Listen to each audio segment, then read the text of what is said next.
Hello, welcome to the Sutliffian Report. Today, I'm going to be covering some stuff that I think should surprise everybody.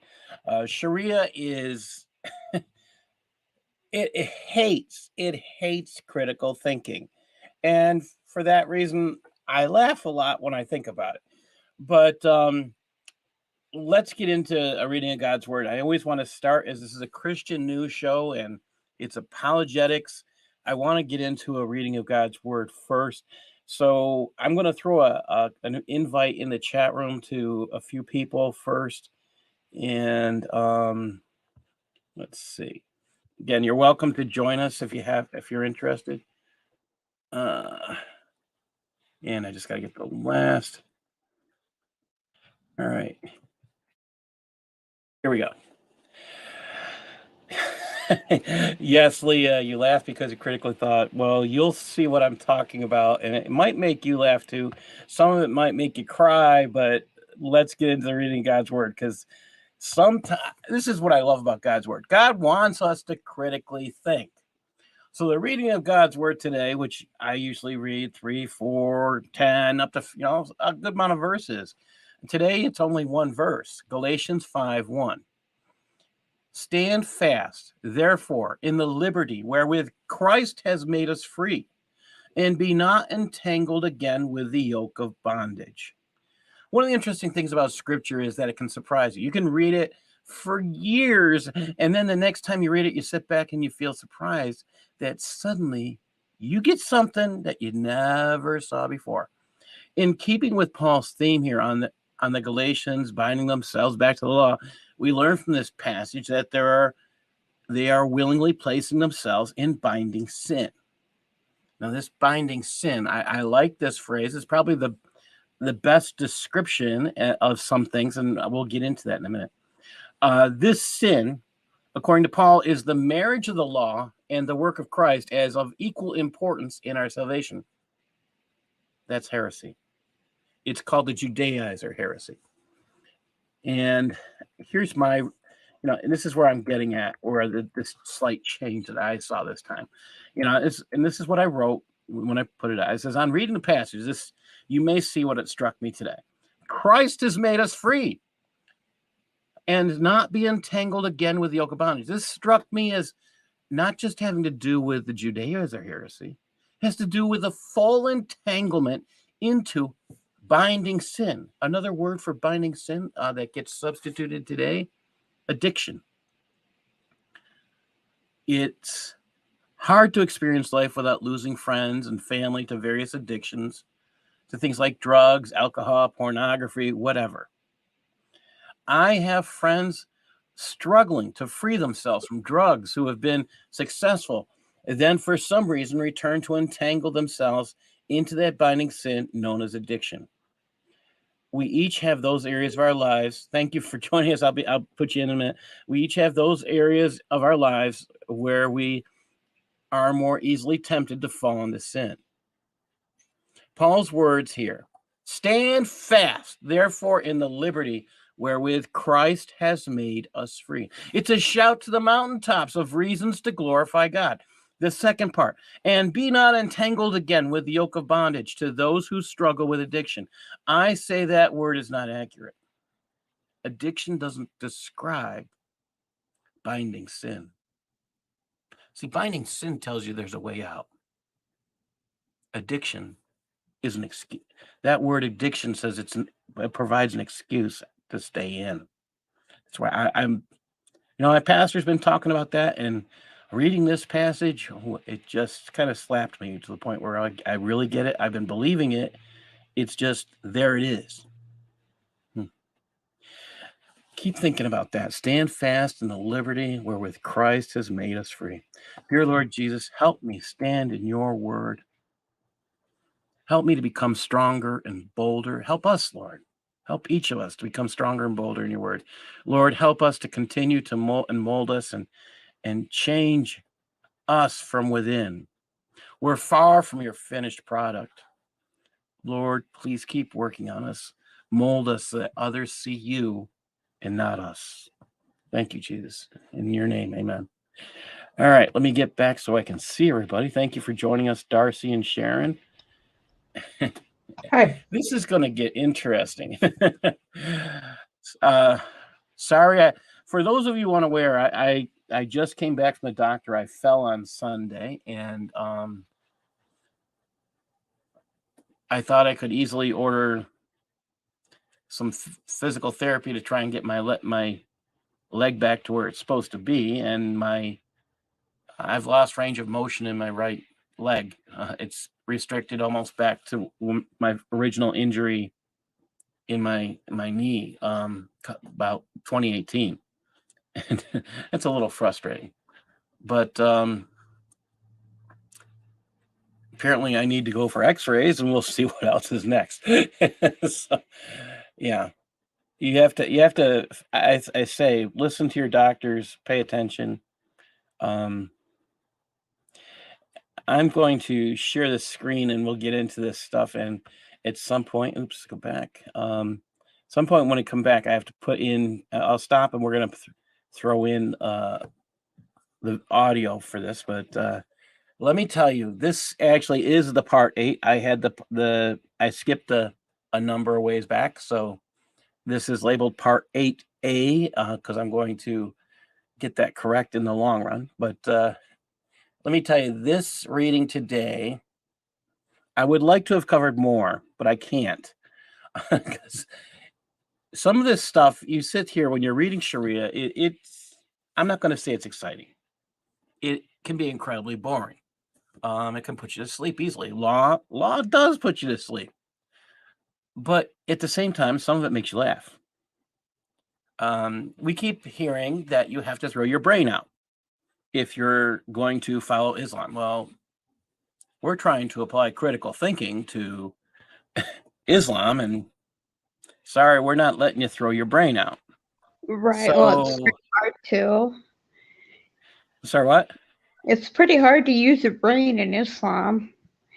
Well, that's what we're getting to. We've already said you can't learn philosophy, but the scholars learn philosophy. So it's, one rule for me and another for you. And we're getting, this is some of the insanity in here that is kind of laughable. But let me get into this beginning piece here. Yeah. I'm up. Before you start, Yeah, go ahead. Leah said that link isn't working for her, Okay, let me try it again. and you chat. Okay, let me put that in invite, copy. We'll try it one more time. Sometimes things work, sometimes they don't. All right, let's try it again. If you're looking for the StreamYard link, it is on the Sutliffian report. I'm just putting the link there because that's the place I'm familiar with a lot of people. And if anyone else wants an invite, send me a request. If you're on a different channel watching, we're on 8 different channels right now. If you're on another channel watching, send me a request. Let me know what channel you're on, and I will go there and send you the invite. Okay. Thank you. All right. This is going to get good. I started reading this part. We're in B 3.5, and you're going to see it's right there. It says on the right what we're going to be talking about. Little people got no reason to question. Little people. One of the things we have been talking about, and Lloyd de Jong keeps saying, is Islam is a Gnostic faith. Secret knowledge gets you to higher levels of heaven. Start thinking about that. Start thinking about royalty and how they express their belief they are special. They're God's chosen people to rule over everybody, and that doesn't mean they have to follow the same rules that you have to follow. Special rules for them, special rules for you. Different classes of people. Is that really, if you take a look at the Old Testament, do you see that? Because that's no place in Scripture. Special rules for one group versus another. So I want you to listen again. These are all laws, what we're reading. It says, as for the era of those who came after them. And I'm skipping down to the end of the parentheses. The scope of legal reasoning had expanded, and the Muslims of this time followed the same course as had the companions of the Prophet, except the legal efforts were represented by two main schools of thought, that of juridical opinion and that of hadith. The former in Iraq, the latter in Medina. Because of the methodological factors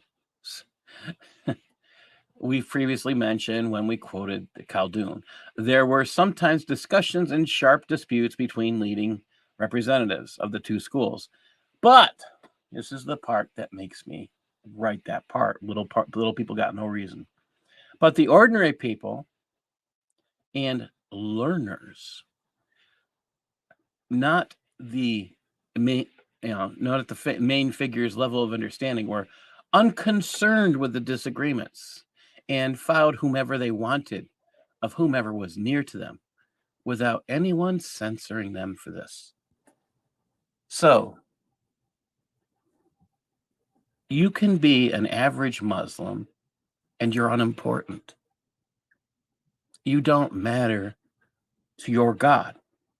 You can be in error. It's okay. You don't matter. You can believe whatever you want. You don't matter. The ordinary people were again, they're unconcerned with disagreement within the scholars. Well, you can kind of get that point, but at the same time, it says whomever they and followed whomever they wanted or whomever was near to them. Be following the person that actually knows the scriptures, that actually can prove that they're vested in it, they understand things, rather than just anyone. Somebody claiming to be an authority doesn't make them an authority. And this is the stuff I sit here looking at. I go back up just a hair there. He talks about juridical opinion and the hadiths. If you go and read the hadiths, you'll be bored to tears because there's so many repetitions. You're just trying to read straight through Bukhari or Muslim or any of the hadiths. You sit there and you're going, this is incredibly repetitious. I mean, why would you? Yeah. Opinions. Now, I think this is somewhat humorous because they put opinion, they cited opinion before they cited hadith. And that kind of has me laughing also. What does that say? Can they use that word opinion before they used hadith? What does that say about hadiths? If an opinion is listed before hadiths, are hadiths less than opinions? Again, this is the law. This is Shariah. I mean, order should. I get that Allah is chronologically impaired, but humans definitely aren't, chronologically impaired. So you have to start thinking why something is placed first. And I sit there and these are little things, critical thinking things. Anybody else have any questions about this before I go on? All right, I'm gonna go on to this next piece. I didn't do a lot for this week because some of these things just made me pause and start wondering what the heck is going on. B 4.0, the rational evidence for following specialists.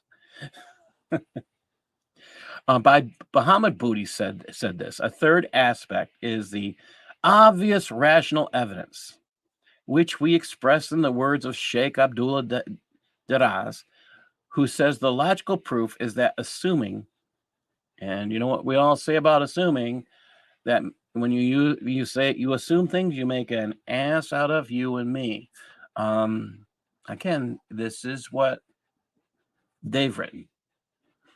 A logical proof is that assuming that a person does not have the qualifications for his jihad when an instance of a particular religious ruling arises, he will either not worship by any means at all, which all concur is impermissible.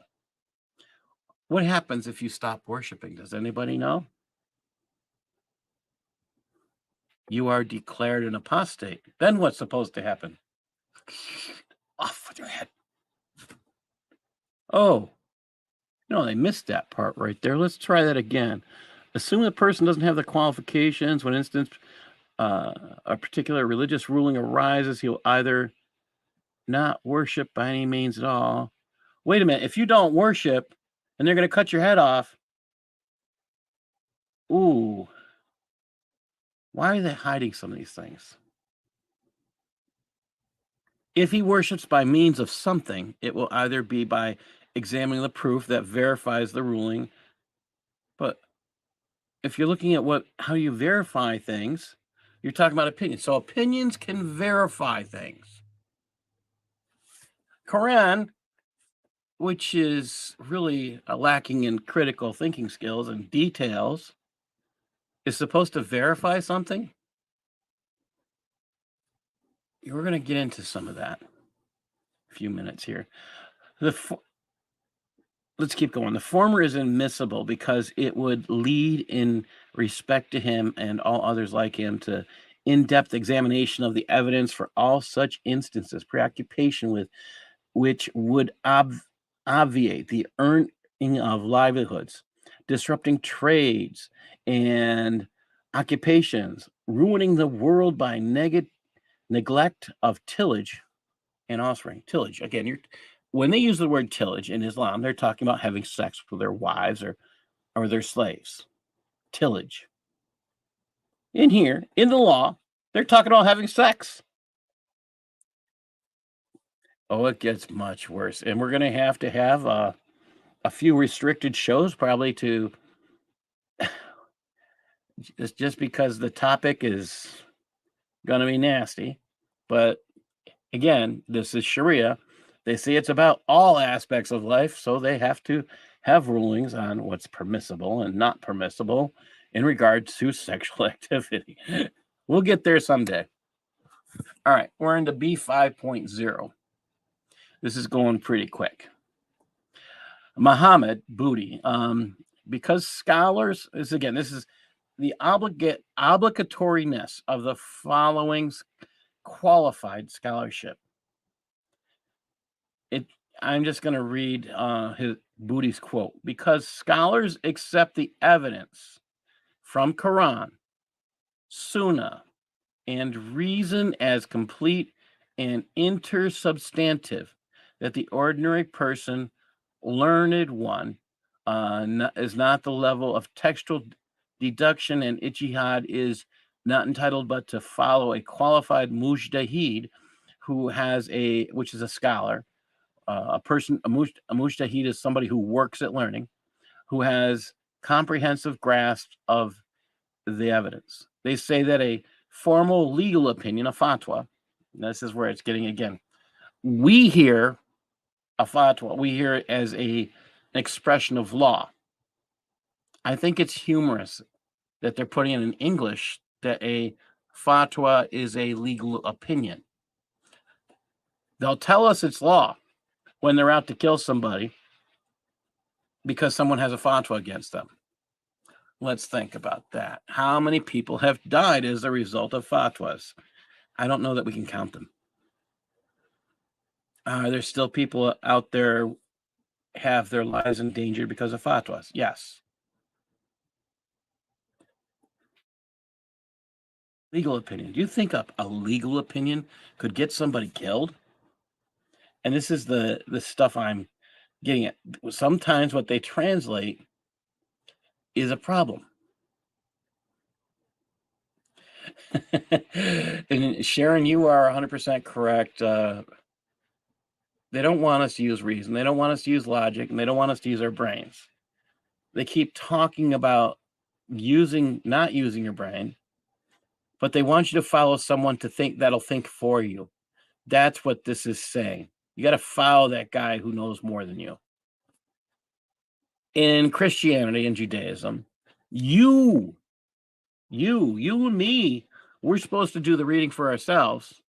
And the pastor gets up there, or your rabbi gets up there, and he says something that's not on target. Who's responsible for correcting the pastor? You, me, we're both responsible.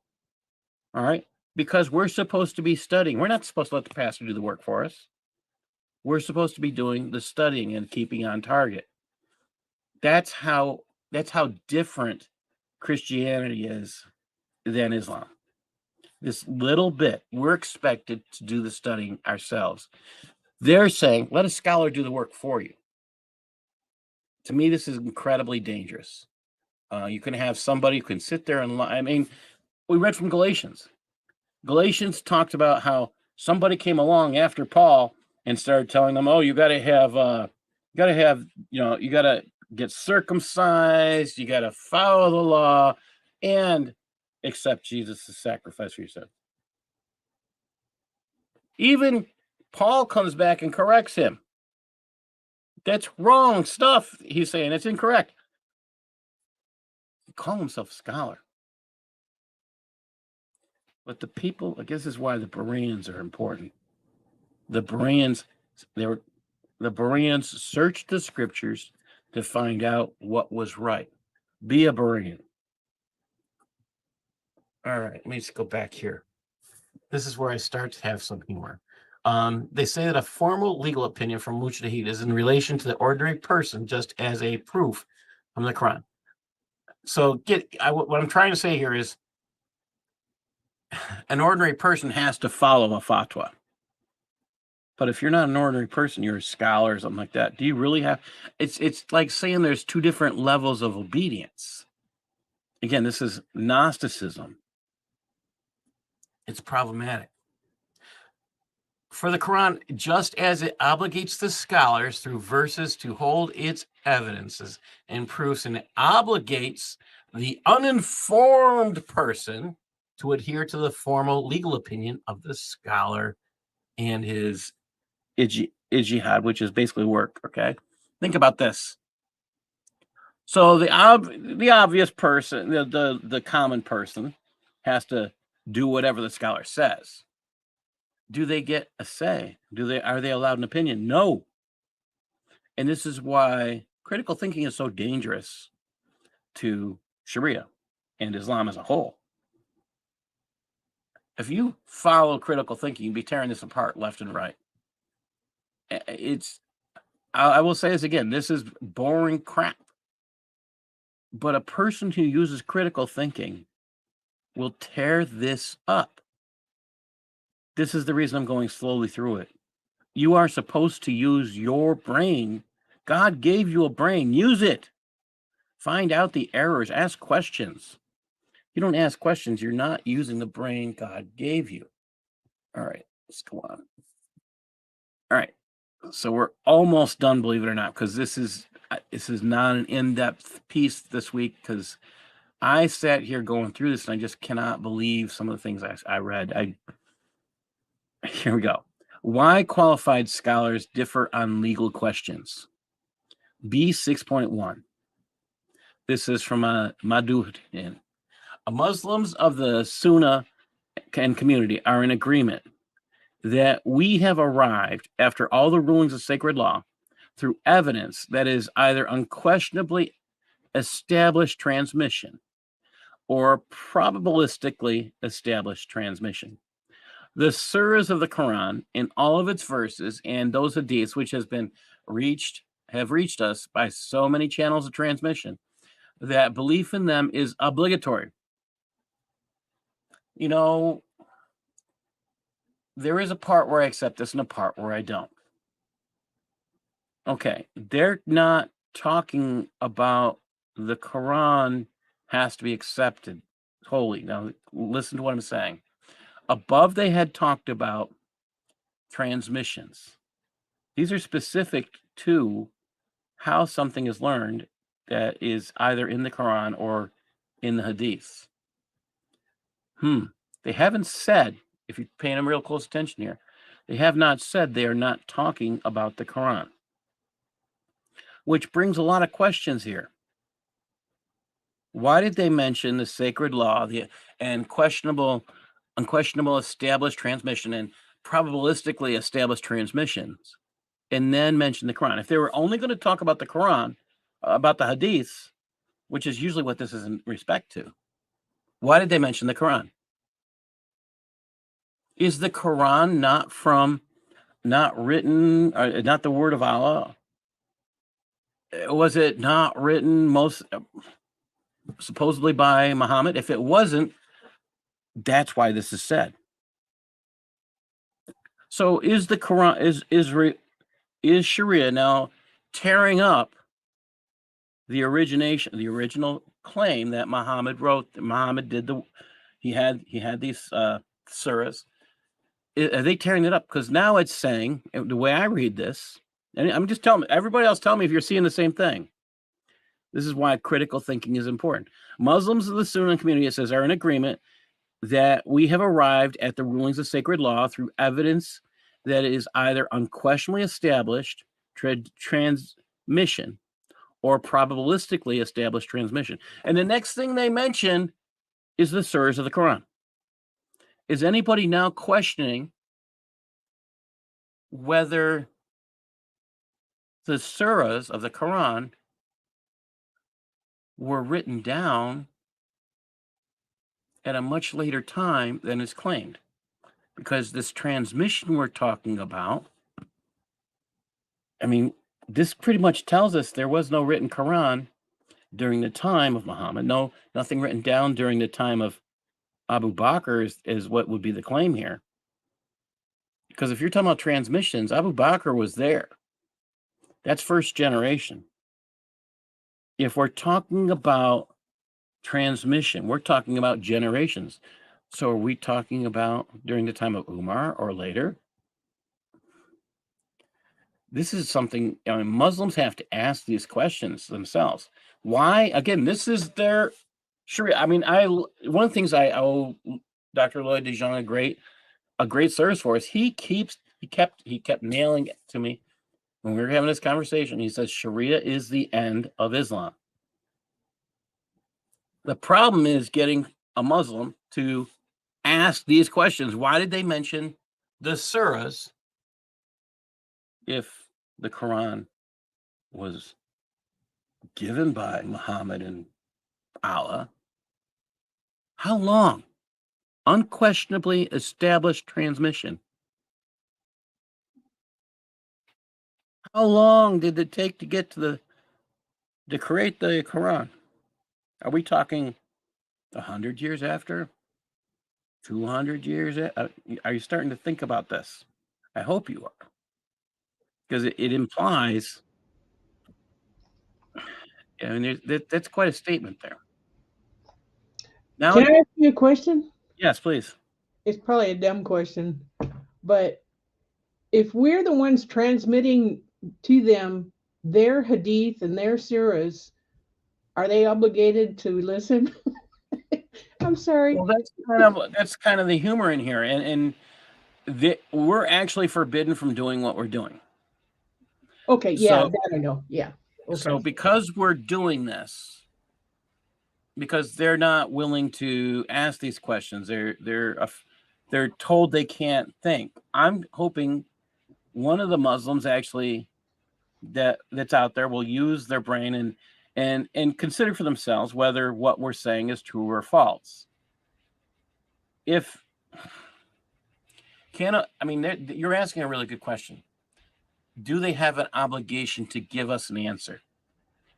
And the answer they would be obligated to give us would be most likely a lie in support of Islam. Because little later on, when we get into Sharia, there is a whole section on permissible lying. And that permissible lying is anything to support Islam, Okay. protect Okay. Islam. Yeah. Because I've And never gotten a straight answer from a Muslim. Uh, never. I have never gotten a I straight answer. don't get straight answers from liberals either. So Oh, yeah. Me either. Yeah. it's kind of like they have the same mindset, which is why I think they get along so well. All right, let me go a little farther. In the surahs of the Quran, all its verses, and the hadiths, which have reached us by so many channels of transmission. Again, they mention the, the surahs of the Quran with us. That belief in them is obligatory. So here's another issue I have with this. I have met many Muslims who say that, okay, I don't accept that hadith. I don't accept, we got this guy named Kenny something. We won't mention his last name. And he doesn't accept the things, the hadiths that say, Aisha was 6 years old when she got married. Because that would make his prophet a pervert. And Kenny doesn't like perverts. He said it. He said it himself. You have to be a pervert to marry someone at the age of 6 and better at the age of 9. He's basically come out. I mean, it's not word for word for him, but it is darn close. He's okay. I mean, those are the things you have to think about. My issue here, again, if this is obligatory that you accept them without question, have you just said it's against your belief structure to ask questions, which is what critical thinking is based on? In education, we talked about this. Eric mentioned it last week. I talked about it, and I'm going to talk about it until the end of this series. How important asking questions is. If we don't ask questions, you can't find an answer. I always tell my students when I'm teaching, whatever I'm teaching, that if you don't ask questions, you can't learn. I mean, most classrooms, you'll hear teachers say there's no such thing as a stupid question, because usually when I'm out teaching adults and someone raises their hand and says, "I have a question," I'll bet you there is at least 5 other adults in that room that have the exact same question, because you'll see the expressions on their face when something gets answered. You think that doesn't happen in an average classroom with children? It does, over and over and over again. That's why we say there's no such thing as stupid questions. Now, when you ask the same question 5 times and the rest of the room is tired with you, then we might get into the realm of stupid questions. But yeah, I have serious issues with the idea of saying you must accept these things unquestionably. Since it is saying belief in them is obligatory, you can't be a follower of Islam unless you accept the surahs of the Quran, the hadiths, and then, but they've already provided question. I mean, if you're reading this and you're using critical thinking questions, they have just provided questions on why they should be accepted or not accepted. And they don't even know they did it, which is, to me, quite humorous. What's this? It's like they think here's my other issue with this. You see all these big words? They're not in Arabic. I'm hoping that when I go back to go over this, and when I start to turn all these shows into a book, that I'll have the translation of these passages, because what I've learned is these big word passages, they're made up. That they're all just imaginary phrases that just sound legalistic. They do not exist in Islam, in Sharia. All right, let's keep going here. We're down to it. I'm just going to skip down to the yellow passage. It is impossible that the various channels could all have been conspired to fabricate them. Now, fabricate them. This is where it gets really important. That means that transmission happened with the Quran. That transmission happened with the Hadith. Again, it's their words. So the claim that everything was written down, I mean, this is all about oral transmission, people. Understand that. Oral transmission. This is what this is about. Unquestionably established transmission, probabilistic established transmission. These are talking about oral transmission, not written and copied down things. There's a huge difference there. All right, let me get on to this next part. Okay, I got to close this up for just a second and come back so I can get the sound in. And present. And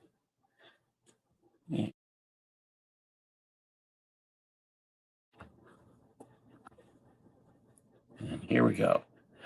Now we have the top 10 Quran things. Hello, everyone. Last year I made a video called The Top 10 Things the Bible Forbids Besides Homosexuality, where we covered some sexist and downright violent messages all within this book. However, the Bible isn't the only book out there with some questionable things in it. So, in this video, we're counting down the top 10 controversial Quran verses. Number 10. Dismemberment. If I was ever caught stealing something, I think I'd take prison over this. Verse 538 states, "As for the thief, both male and female cut off their hands." A pretty extreme punishment, don't you think? I mean, imagine if it was a child stealing candy. Should they have their hands cut off too? Also, if a thing like your car or money is taken, that can be returned or replaced. However, if your hands are taken, those are gone forever. How can a thief rehabilitate and change their ways then? Regardless of what I think though, some Muslims out there still practice this verse. Number 9. Women are ignorant. This part of the Quran is about witness testimony and says that if there are not 2 men available to witness, then it should be a man and 2 women. Why 2 and not 1? The main reason is that in case one of them forgets something, the other can remind her, implying that females are naturally forgetful. So, according to the Quran, men are more intelligent than women. Number 8. Women deserve less. Not only are women less intelligent in the Quran, they deserve less too. Verse 411 says that males inherit what is equal to the share of 2 females. So while the men get to relish in the majority of the money, the women only receive half as much. If it isn't obvious enough yet, gender equality is not popular in Islam. Number 7. Incest. Have you ever had the desire to get with your cousin? Well, if you follow the Quran, you're in luck. Verse 3350 states that the daughters of your aunts and uncles are lawful to you. And as you probably know, having offspring with your relatives can have some harmful consequences. The link between cousin marriage and genetic illness has been known for years. British Pakistanis are 13 times more likely to have children with recessive disorders than the general population. They account for just over 3% of all births, but have almost a third of all British children with recessive genetic disorders. Here in Birmingham, 1 in 10 of all children born to married first cousins from within the city's large Pakistani community either die in infancy or go on to develop serious disability as a result of recessive genetic disorders. Mohsin has a rare genetic disease which is gradually destroying his body. He was born with it because his mother and father are first cousins. Cousin marriages have been going on for generations, and as a result, many children are paying the price. Number 6. Slavery. Was getting with your cousin too hard for you? Don't worry, there's still hope. Verse 424 says that prohibited to you are all married women, except those your right hands possess. In case you don't know, the phrase what your right hands possess refers to slaves. الحرة والحرة لازم بعقد زواج وهذا الجارية لا فقط يشتريها وخلاص كأنه يعني تزوجها. Now, you might be asking yourself, wouldn't sex with a slave girl be rape? Yeah, it would be. Number 5. Pedophilia. This part of the Quran prescribes a waiting period for remarriage. Verse 65:4 states, "As for your women who have despaired of further menstruating, if you were in doubt, then their waiting period is 3 months, as well as those who have not yet menstruated." Not yet menstruated? Wouldn't that mean that حتى يمكن أن يعقد على فتاة عمرها سنة زمان مش 9 سنين ولا 7 سنين ولا 8 سنين. Oh, child marriages are quite common in countries like Yemen, Bangladesh, Afghanistan, and more. Heck, even the Prophet Muhammad married a 6-year-old girl named Aisha, and they consummated their marriage, aka had sex, when she was 9. People in Yemen have tried setting a minimum age for marriage, but sadly, everything they've tried has been overturned. Number 4. Domestic abuse. Is your wife misbehaving? Maybe she forgot to make dinner on time or iron your shirt. If so, the Quran has the perfect solution for you. Verse 434 says that good women are obedient to men, and if the man really fears that she'll be defiant, he is entitled to beat her. So guys, if your girl's acting up, all you have to do is... Number 3. Polytheism. If any of you watching this video believe in more than one god, I'd recommend keeping it to yourself. Verse 9:5, aka the verse of the sword, commands Muslims to kill polytheists wherever they find them. However, they can go on their way as long as they repent their beliefs. You know, It kind of reminds me of The Inquisition. What a show, the Inquisition. Here we go. because of verses like this one, polytheistic religions like the Hindus have been oppressed for centuries. Number 2, apostasy. What is the penalty for apostasy? What do you teach the children will happen to them if they give up the Muslim faith? Well, let's bring the debate back into Britain. What is the penalty for apostasy? Verse 489 says that if people turn away from Islam, then seize them and kill them wherever you find them. The consensus of all scholars that if a person changes his religion from Islam to any other religion, the punishment should be execution, death. If it's an Islamic country, then the Sharia is very clear. Apostasy is dealt with the death penalty. Thank you. Not only that, but there are numerous other verses in the Quran that all imply death for leaving the faith, which is why many Muslims are terrified of leaving Islam. لم يتركوا الردة، لو تركوا الردة ما كان هناك إسلام، كان انتهى الإسلام منذ وفاة الرسول عليه الصلاة والسلام، فالوقوف أمام الردة هو الذي أبقى الإسلام. And finally, number 1, world domination. This may be one of the most terrifying messages in the Quran. Verse 929 orders Muslims to fight those who do not believe in Allah until they pay the tax and submit to Islam. بقي أن يقود هذه الأرض الإسلام، والنبي صلى الله عليه وسلم أخبر بهذا، بشر بهذا بوضوح في عدد من أحاديثه صلى الله عليه وآله وسلم. فالقيادة الإسلامية قادمة، شاء من شاء وأبى من أبى، فلذلك ينبغي أن نكون نحن جنودا لهذه القيادة القادمة. This man, Amjad Chowdhury, is their leader. He demands Islamic law, known as Shariah, to be the law of the land. Chowdhury's strategy is to pit Muslims against everyone else to create tension. If you've ever wondered why terrorist groups like ISIS feel it's their duty to attack non-Muslims, verses like this one are the reason why. Now, to clarify, I'm well aware that not all Muslims follow these verses, and I've met Muslims who are warm, friendly people. However, the truth is that the Quran has many dangerous and hateful messages in it, and we have the right to criticize those messages. Islam is far from being the religion of peace. My name's Nathan, and I'll see you next time.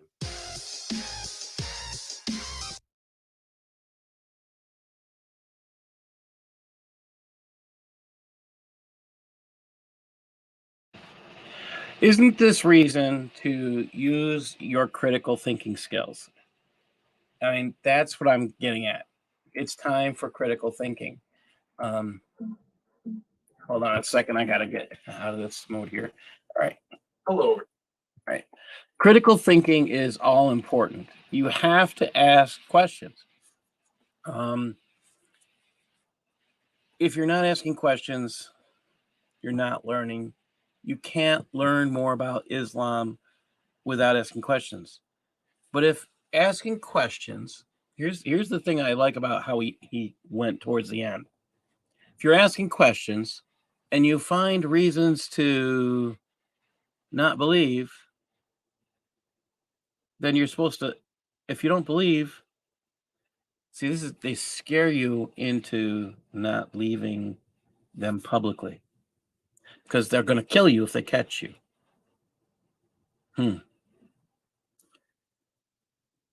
Keep thinking about this. I'm going to go back here for a bit.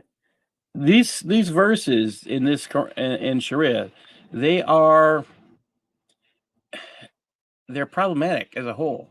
They have to make you think, what's happening when we don't question things? This goes on, and this is the reason why I keep thinking you have to ask questions. All right. It says, as for the evidentiary character of texts, regardless of whether they are unquestionably or probabilistically established transmission, they are of two types. Now, Eric, what you missed, I just want to point it out. I'm going to go back there just so you can see it. I think you'll be surprised. We just covered this part.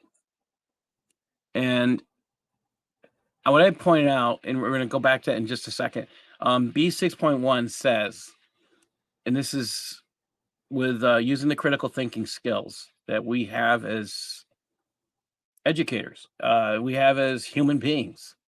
It talks about they've arrived at the rulings of sacred law through evidence that is either unquestionably established transmission or probabilistically established transmission. And then they go straight into the surahs of the Quran in all of its verses. This means that oral tradition is how the Quran was handed down. It wasn't written down until how much later? I mean, they talk about unquestionably established transmission, probabilistically. Why did they meant? I mean, I would expect that to be talked about with the Hadith. I would not expect that with the Quran when you're going to put it into law. But we do know that the people who had the surahs in their head, I mean, supposedly they wrote them down, and that's what created, or had someone write them down for them, and that's what create. Again, that's where we start to run into trouble. See, if the original person who was there, who memorizes it, gets it written down, and we're starting to get into some serious questions about the Quran, about its very existence as being anything. Oops, sorry. All right, here we go. So going on, that's why I put that video in the middle. Let's get into this again. He's talking about unquestionable. So you don't have a choice whether to believe or not. As evidence is plain text that does not admit of more than one meaning, which no mind can interpret beyond its one meaning. So keep thinking about this. You can't question. There's only one meaning. Now, when we've read the Quran, if you've read it with us, go through the Dissecting the Quran series, you'll find some interesting things. One of the things, if you've actually read the Quran, you notice that it's lacking in details. You also notice that if you compare stories like the story of Moses or anybody, any stories in the Bible, you can patch up. I mean, all these stories next to each other, and they're not consistent. But according to this, you can't question the meaning. Can you question the authenticity when it looks like someone has lied and forgot the lie and told another lie and then told another lie and then told another lie because they can't remember what they said the first time?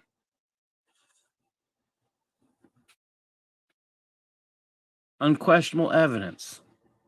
Looks like the evidence is questioning itself to me.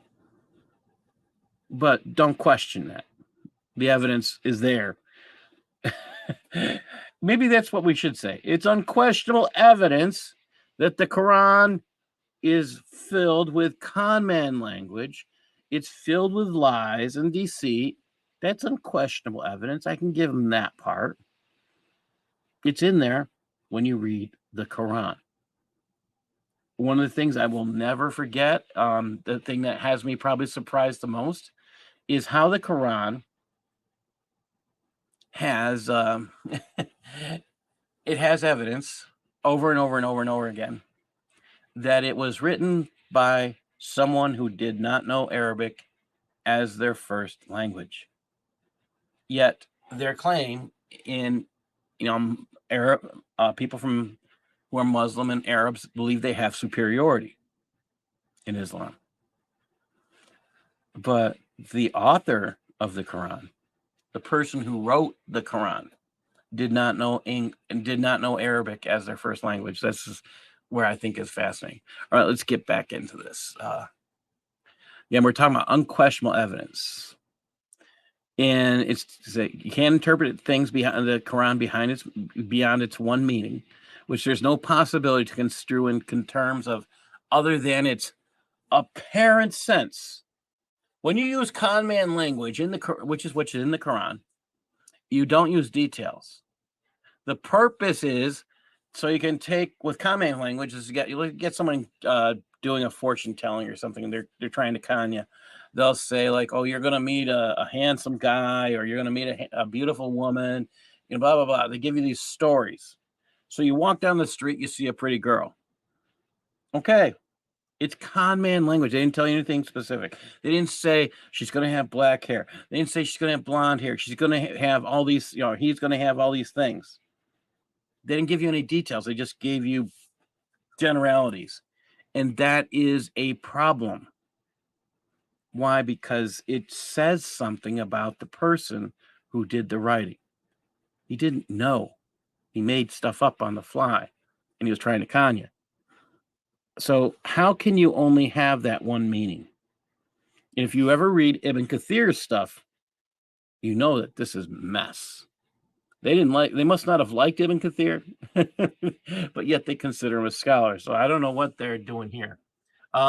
This type of Quranic verses that deal with the fundamental tenets of faith in the oneness of Allah, the prayer, the zakat, and fasting.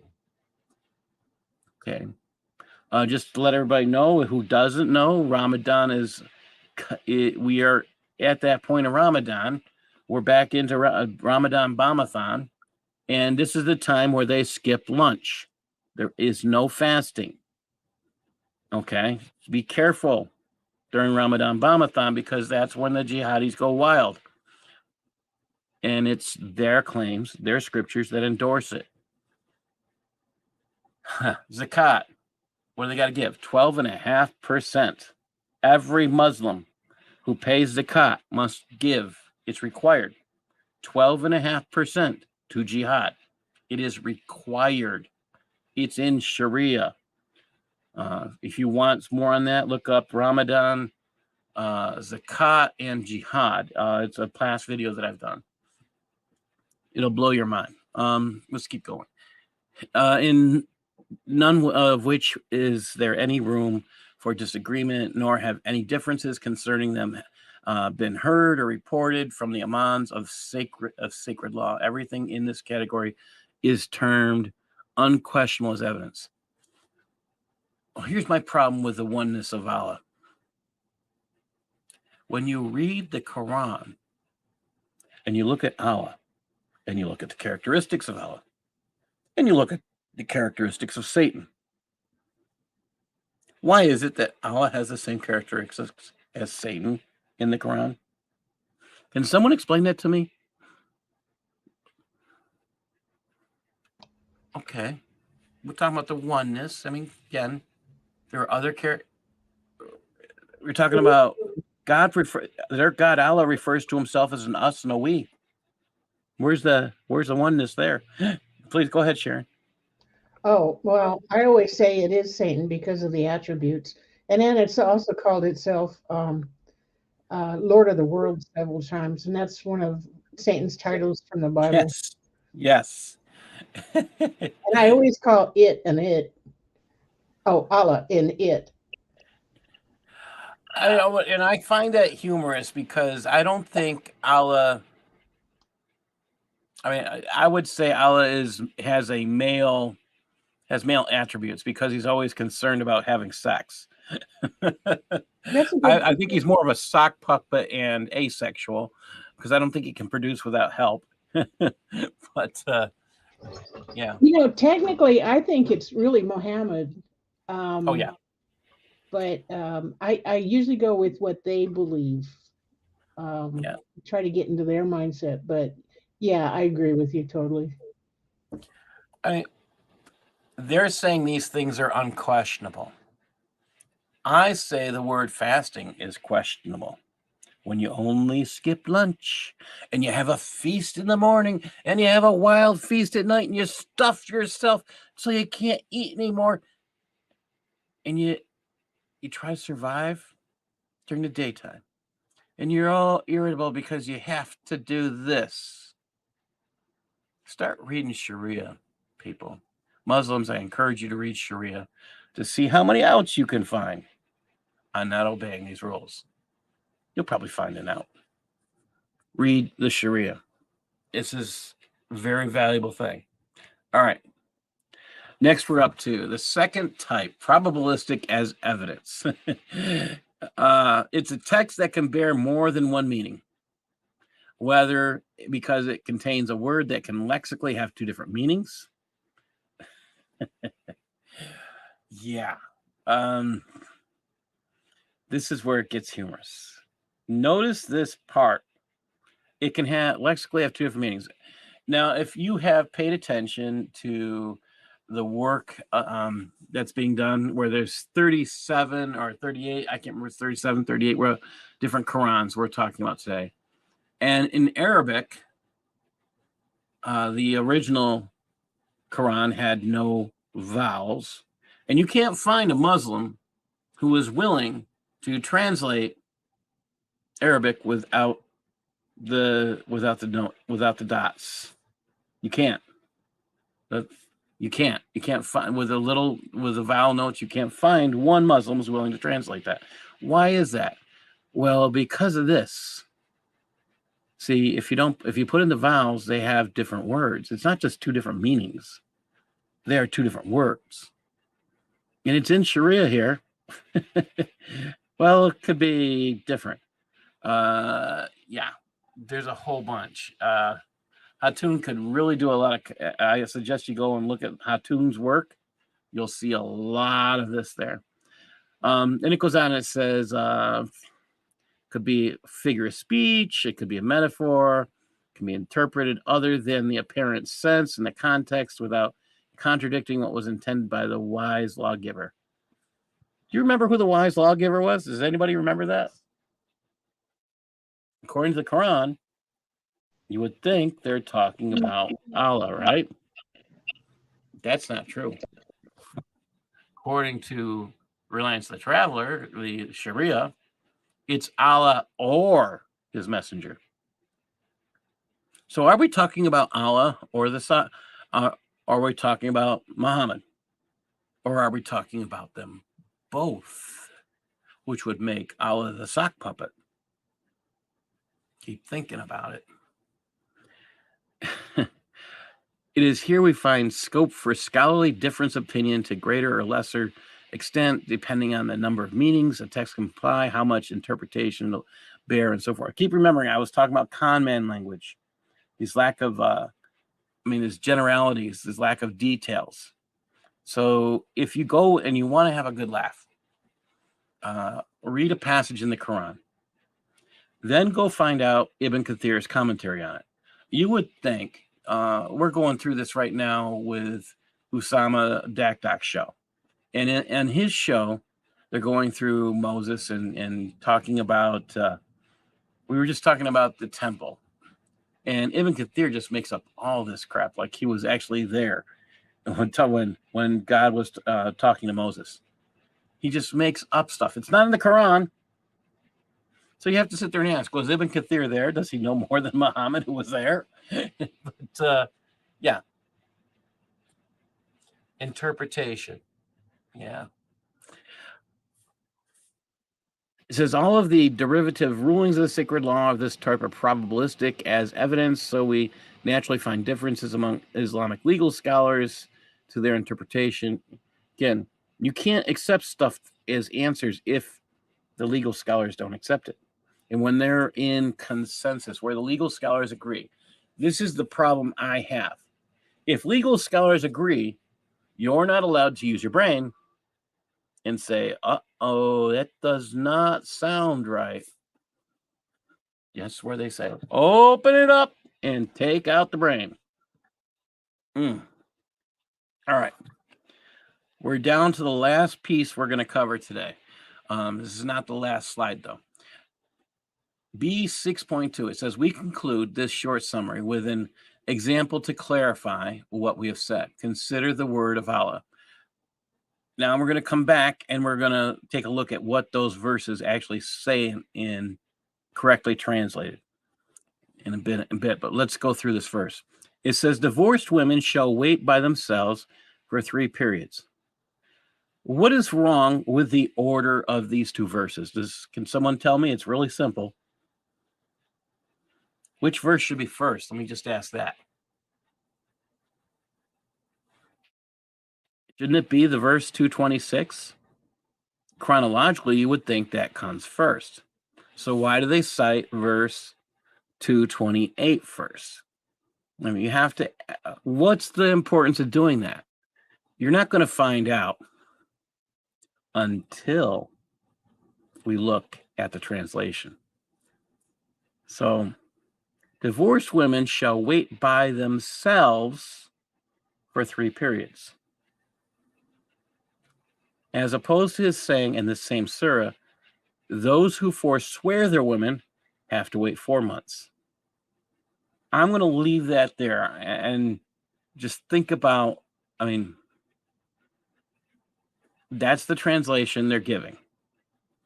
It's a nasty, dirty passage, is what I'm going to tell you. But we're going to keep going. Allah is saying 3 in the former and 4 in the latter. In the former and 4 in the latter. Wait a minute. Catch that. Allah is saying 3 in the former. Okay. Divorced women shall wait by themselves for 3 periods. But the verses are reversed. Are they too stupid to realize that, or are they trying to deceive us? See, it says 3 months for divorced women. Here's the catch. Now pay attention here. There's something in these 2 verses you should be catching. Start asking yourself questions. Start forming them. Because when I show you the translation, you're going to say, I saw that. So why are they lying to us here in saying 3 in the former and 4 in the latter? I mean, I looked at this and I looked at this and I looked at this and I went back and I got Usama's translation. And I sat there like, to me, I'm looking at this. Why are they're even lying to themselves? Because this is Muslims lying to other Muslims. What's the purpose? Protect Islam. The funny thing is they don't need to do it for this passage. But these people who wrote this passage didn't have the ability to use critical thinking to find their way out. Because they don't ask questions, they couldn't find their way out. And I'll show you that in a bit. There was an easy way to take this without making up this gobbledygook.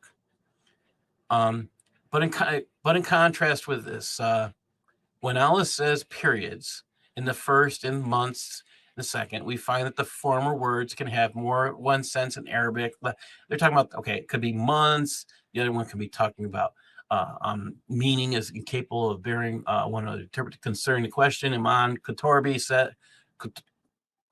says in his Quranic exegesis, scholars differ about the word periods. Really? Those of Kufa hold that it means menstrual periods, and this is the position of Umar ibn Masud. But those that hold it means the intervals of purity between the periods. Really, was that the major concern? I mean, I got to sit here and laugh when I'm looking at this. All right, so let's take a look at those verses in the correct translation. 226. I put them in the correct order.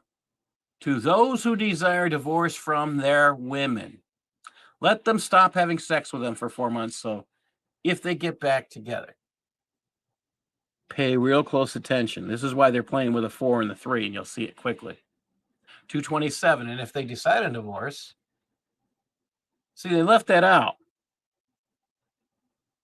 So the man who's going to have a divorce has to stop having sex with his woman for 4 months. Then, I'm just following through. This is critical thinking. Then if they decide on divorce, the woman has to keep from themselves for 3 months.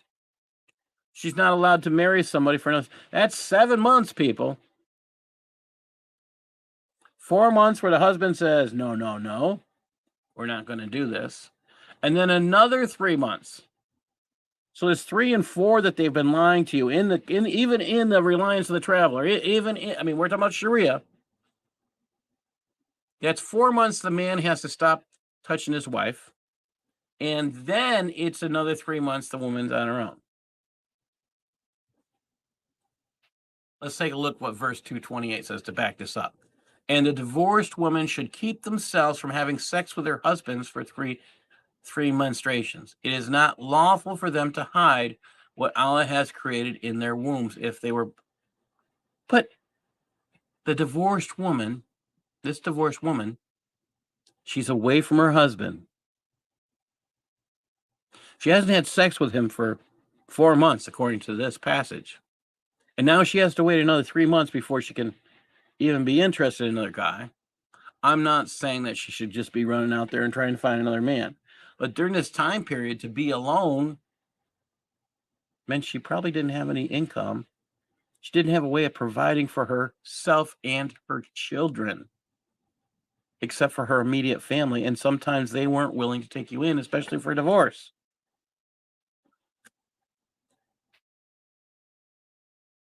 It's inhumanely cruel, is what I'm going to say. 7 months. Anybody else have thoughts on this? Wow. Thought somebody would. All I right. can't imagine. Oh, my mic isn't working right. Okay. I hope Darcy, can you have a comment on this? All right. No, my Go mic ahead, sir. isn't working right. Okay. We can hear you. You're doing fine. I'm just amazed. Sharon, go ahead if you had a comment, please. Oh, it's just I can't imagine what life would be like since I lived like a completely opposite type of life. You know, I just can't imagine. I mean,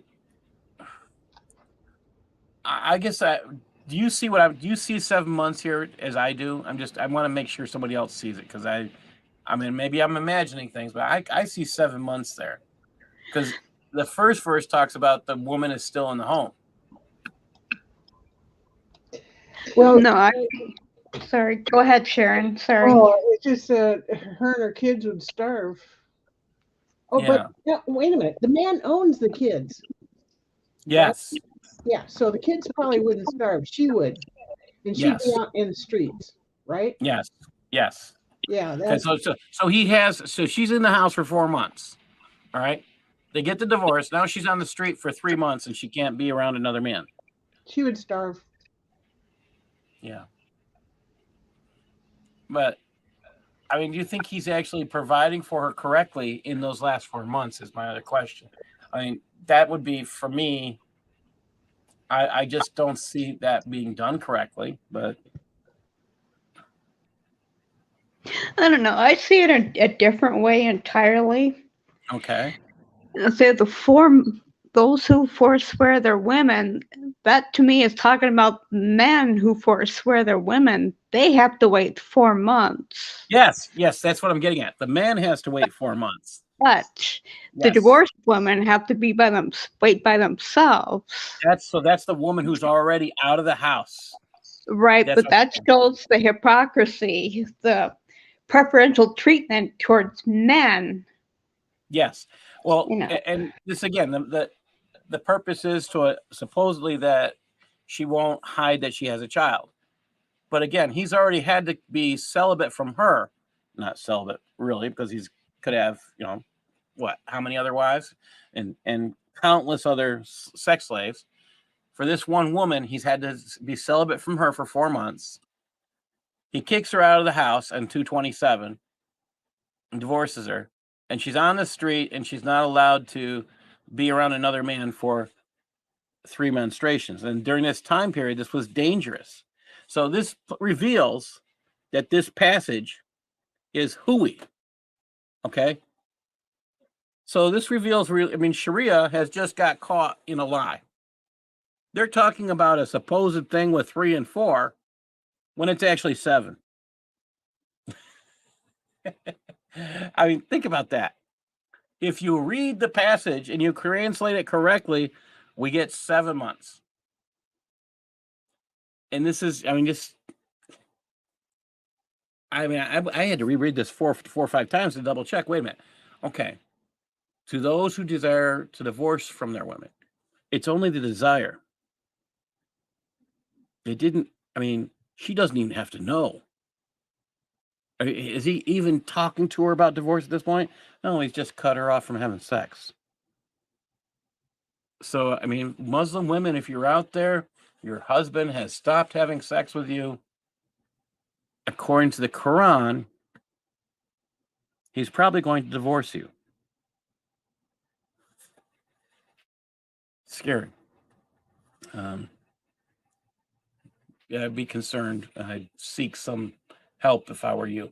I don't know what to recommend from that.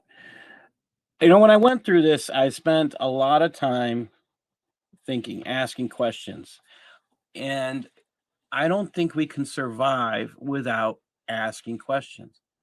When I do the daily devotional piece that I write, I can't survive without asking questions about what I'm reading. What does it say if you're a follower of any faith and you must accept without question somebody's words about that faith? I mean, I think it's really cool that we're even allowed to question God in the Judeo-Christian faith. I mean, it doesn't mean you're going to sit there and call him a liar. You're not going to, but even our God, he's okay with you yelling and screaming at him as long as you maintain a relationship with him. Your job is to maintain a relationship with God. That's how I look at that. And it doesn't matter. It doesn't matter. This is where things get cool. I mean, the Christian God just wants to have that conversation with you. The Islam's God doesn't want the conversation. All he wants is absolute obedience. Which one's worthy of worship? Let's put it that way. Someone that says, obey me no matter what. Oh, and if you leave. The other one says, I love you. I did this for you. And he offers you a free gift. Is he telling you, you must believe, you must accept, you must do this, you must do that? No. In fact, he's got that gift out there, sitting there. He's offering it to you, and it's your choice whether you take it. He's not forcing you to take anything. In Islam, and this happens every day, been happening for 1,400 years. I wish it wasn't true. A Muslim will come up to someone and say, convert, or now is this happening in your country? I don't know. I will say that we have evidence every day coming in, and I do recommend going to a place to find it called The Religion of Peace. Go look it up on the web. It happens. They're being asked to convert or die. It's The Religion of Peace. Now, we're going to start having the Ramadan report attacks pretty soon. But let's just talk about one of these. I'm just going to pick the one that I did not earlier. So this is from just 3 days ago. Comes from Barron's. I'm going to put this link in the chat room. You have no choice. I mean, can you imagine having no choice and being told convert or die?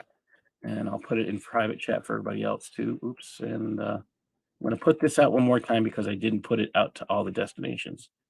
All right. Okay. And brand. Sorry, private chat.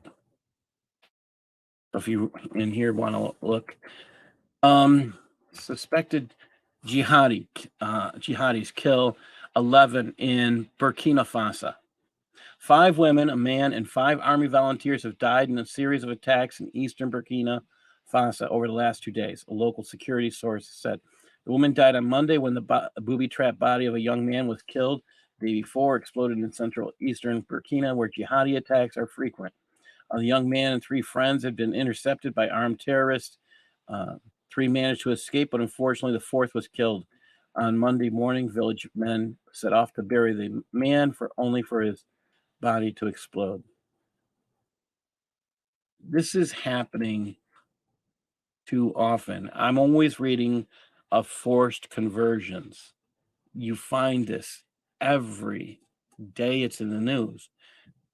Our news sources here hide these things. You hear about forced marriages in Pakistan. It's every day. In fact, it's so common over there, they don't put it in the news every day because it's a normal story. It's an everyday thing.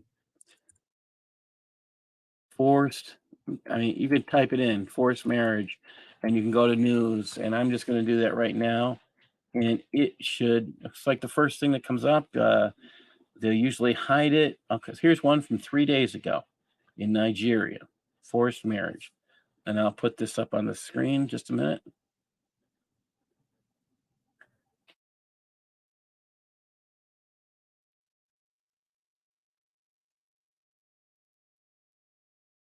Come on. And my computer is looping. And let's see, here we go. We're getting there.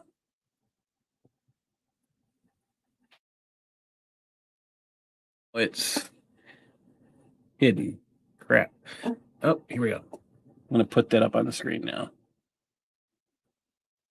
I mean, think about this. They get forced to convert, and so they can get married and become little producers of more Islam. Forced marriage in Nigeria. This is from this day.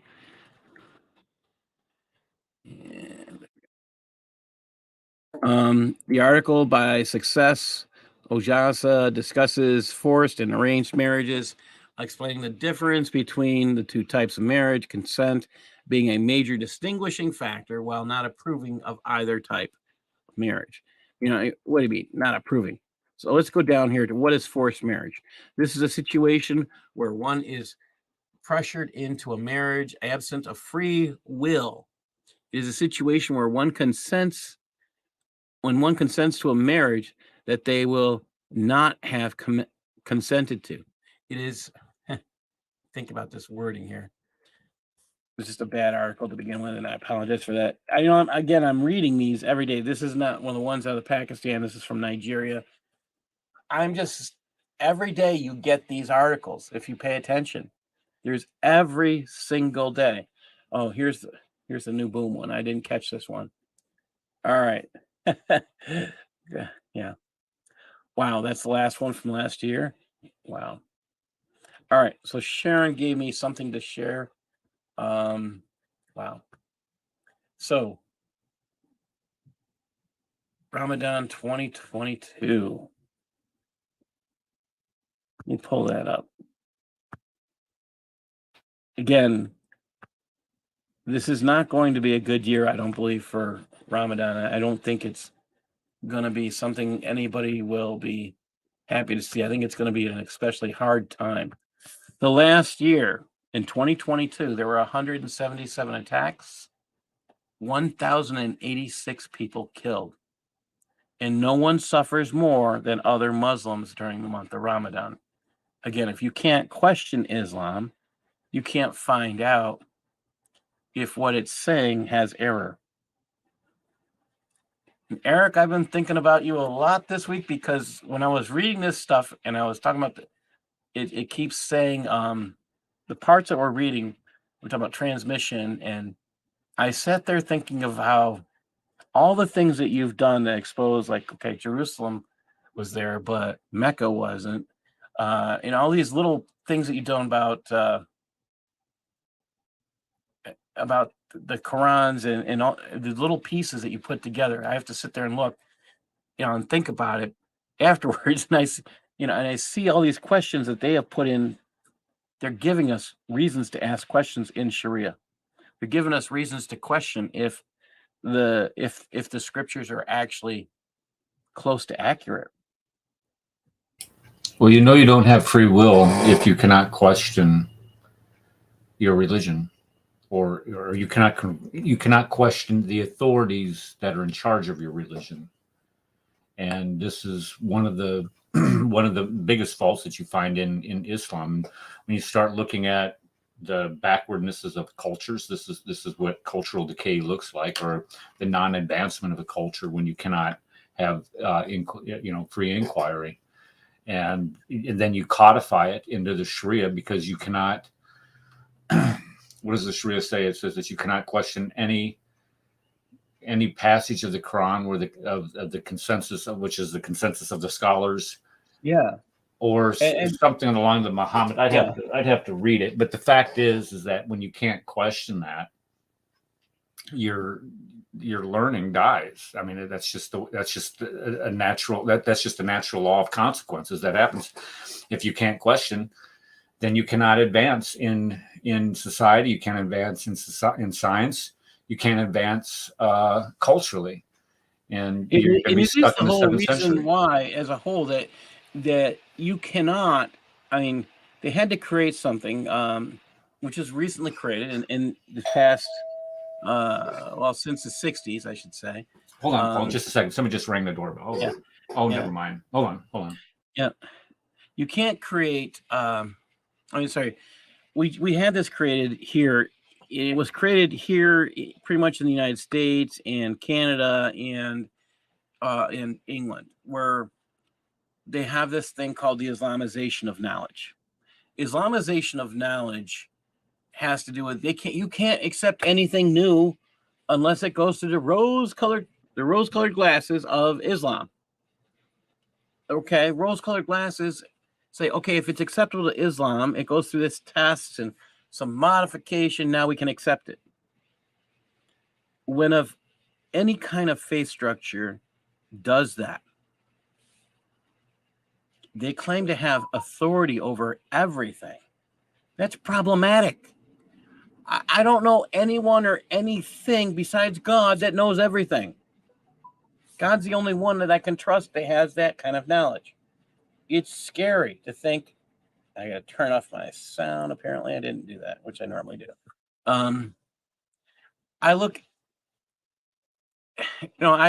I figure the one thing that if you run a test, you can run a test on people who have a high school diploma, and you give them a sheet of paper, and you ask them to draw a circle of their knowledge, and the rest of the paper is all knowledge. All right? Draw a circle in that of your knowledge. You go to the person who has the bachelor's degree, give a whole bunch of them the same thing. A piece of paper. The paper represents all knowledge. You draw a circle of your knowledge in there. You go to the person with the master's degrees, okay? Grab a whole bunch of them. You can have masters in science and nursing. You can find them with MAs. You can find them MB, masters in business administration. Get them, same thing, paper, and have them. The paper represent all knowledge, and then draw a circle in there of your knowledge. You go to the PhDs, do the same thing. Here's what they have discovered. This has been done, and it's as a psychological test. And this one makes me laugh every time I've heard it. And I've heard this story since the 80s because that's my, actually it's farther back than that, but yeah, 80s is where I started hearing this. It was, so the high school kids had a good sized picture. They had the biggest circles, all of them. All the people with the high school diplomas, that's all they had. They had the biggest circles. Guess who had the smallest ones?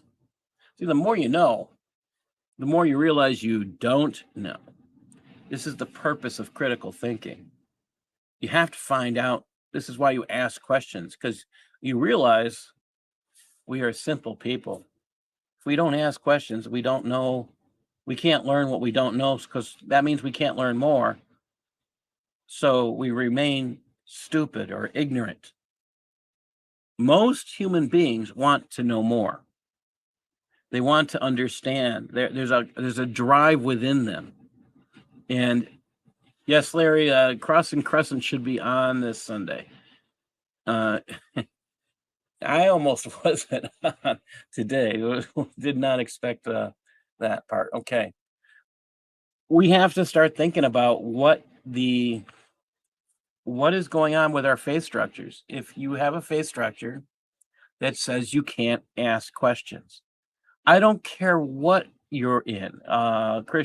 If you're in a church, you're in a synagogue, you're in a sect, a group, whatever, or wherever. Once they tell you to stop asking questions, run. Get out of there. Why? There are many questions that need to be asked. And when somebody tells you stop asking questions, so you do that to me.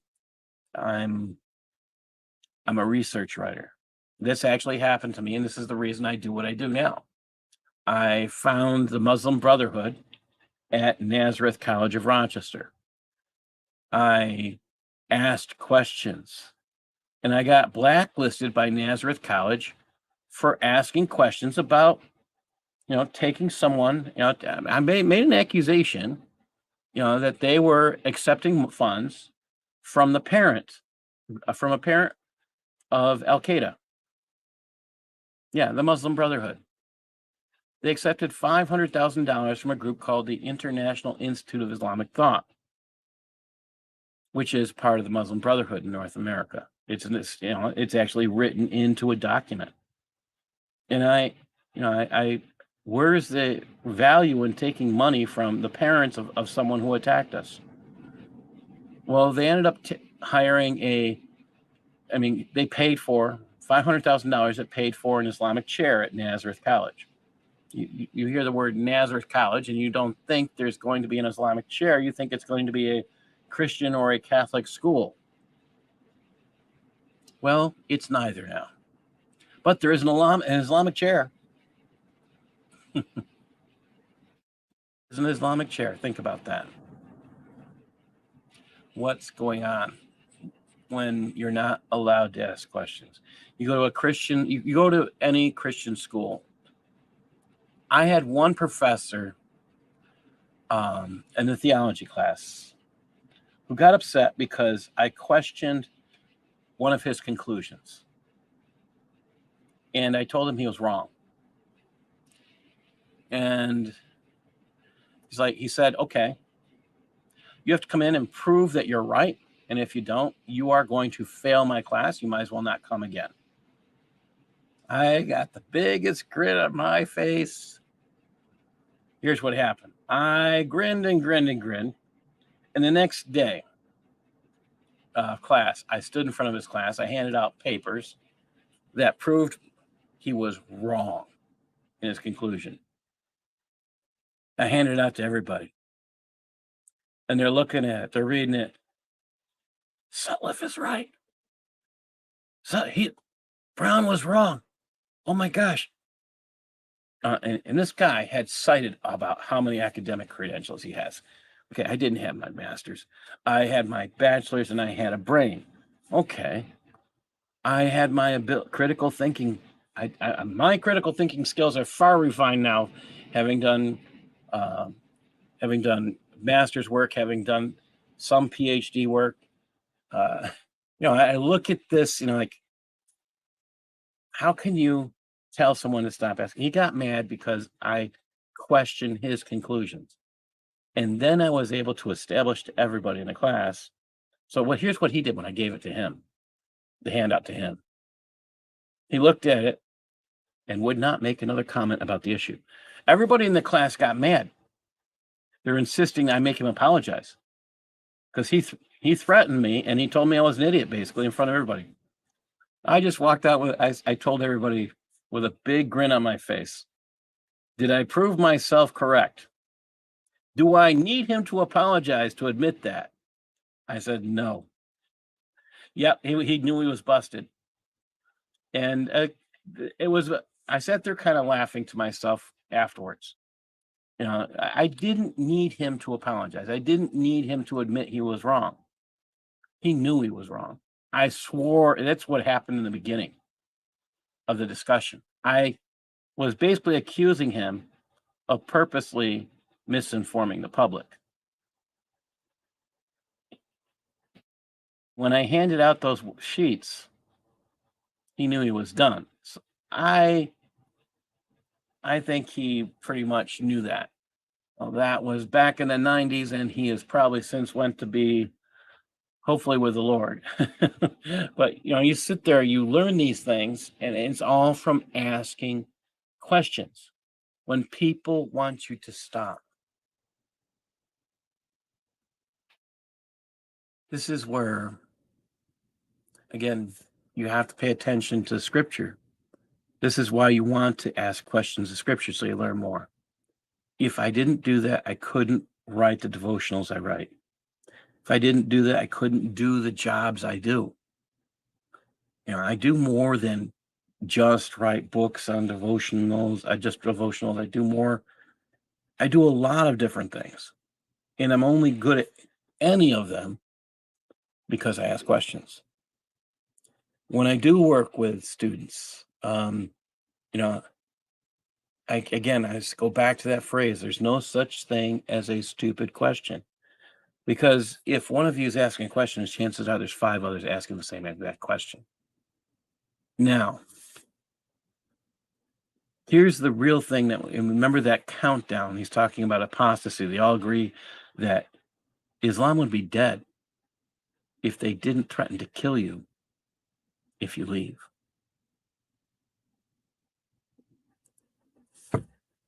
Keep thinking.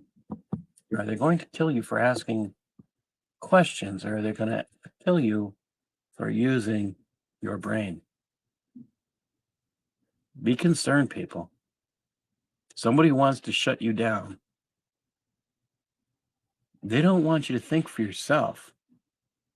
That's not a godly group. In fact, they have nothing to do with the living God. They have everything to do with the opposing party, Satan. Those people who want to control what you say, control what you think, they have more to do with Satan than anything else. Now, with that said, I'm going to share one last thing and then probably just going to close out. I went to a medical facility today, so I had to wear a mask. And every time I do go to there, I'm in Libland, New York, they still have rules. You have to wear a mask in the medical facility. You don't have to wear one when you go shopping. You don't have to wear one when you're outside. You don't have to wear one when you're in an Uber, a bus, or on a plane. But when you go to a medical facility, you have to wear a mask. The medical professional I saw was wearing 2 of them. I says, when are you guys going to start practicing science? I mean, you're supposed to know more than I do about science. I've read the medical studies on how stupid cloth masks are. Says, well, yours is cloth. I says, no, ma'am. Your masks are considered cloth as well. These are surgical masks. Yes, they're made of cloth. She didn't know. Of course, this same person had swallowed she was saying all these things about the COVID jab being good. She's calling it a vaccination. I could have informed her. Look, you do know. I mean, I did ask her, have you read the VAERS data? No. You're sure it's good, but you've never read the VAERS data. Okay. Well, I've read the studies. Really? Did you know it increases myocarditis? And did you? I mean, I could go on and on with all the stuff I've read on this. Basically, that person had stopped asking questions as far as COVID. She's just accepting what people don't accept anything I have told you today. That's what I'm going to tell you. Don't accept any of it. Go check it out for yourself. Find out if I have told you the truth or not.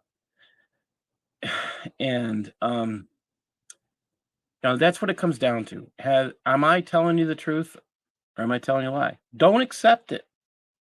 Go find out for yourself. And anybody else have any comments? I'm going to close out. Looks like I made it just in time again. I'm sorry, Paul. I've had a busy That's all right. man. Life Really happens. Life happens.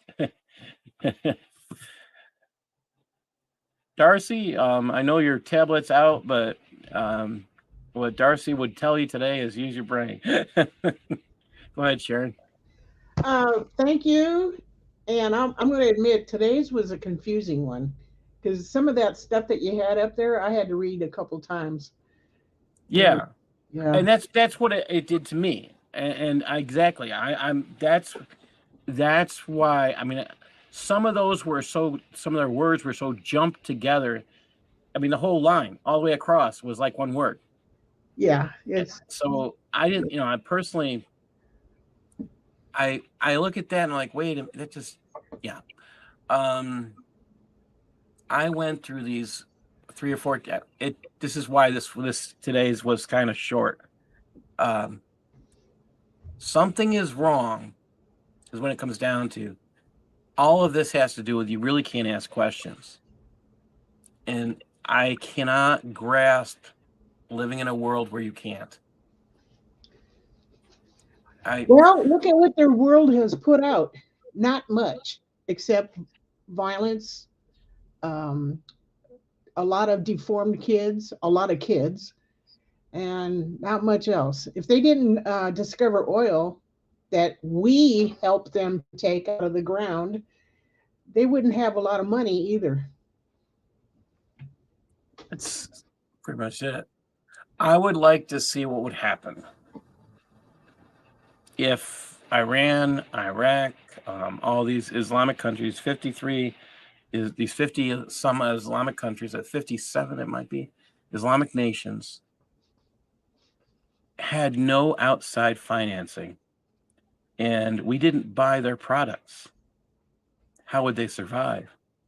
Would they go back to the 7th century and try to live like that again? Or would they be struggling? Struggling. Yeah. It's crazy. God bless everybody. Thank you for joining us. Thank you. And